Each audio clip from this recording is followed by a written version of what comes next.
Hello, my name is Dr. Ridwan Fontaine. I teach Islamic management at IUM, and today we are focusing on the third part of Surah Al-Baqarah. Again, this video is dedicated to Dr. Ismail Abu Sada, who was murdered in Gaza in December 2023.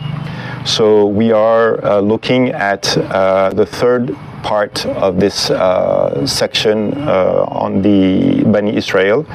And we were told by the Prophet ﷺ that we need to understand what the Bani Israel have done in order not to make the same mistake.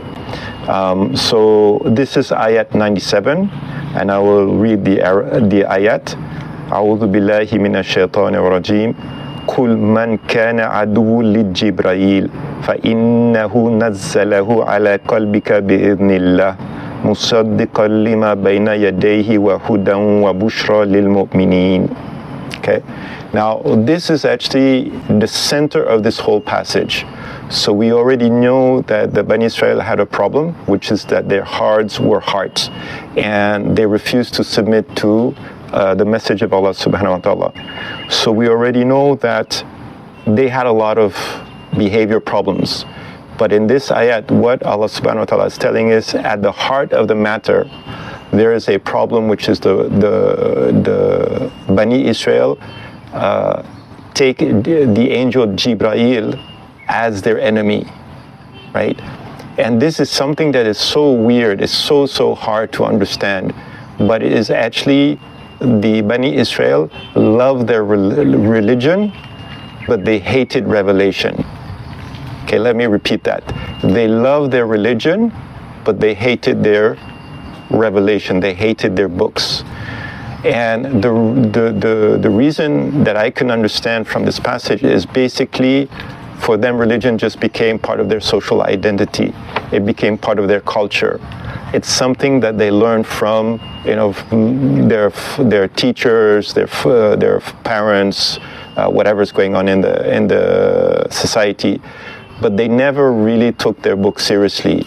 And they had this mindset that if we start studying the book for ourselves, our lives will become difficult. So,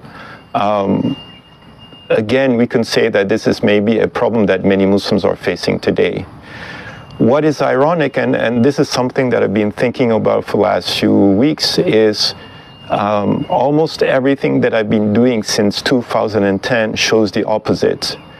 If you take a Muslim who normally follows their religion because of their culture, and they find that they have so many problems and their life is difficult and this and that and whatever, and then they start reflecting on the Quran, what happens is it's like a burden is lifted from them, and they start to feel very relieved, and they start to feel happy, and they start to understand what is their purpose in life, and a lot of the social pressure disappears.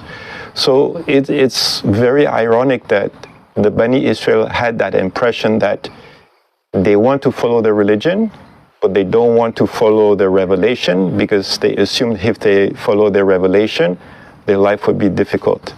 But in reality, if you follow your religion as a culture, your life is actually quite difficult.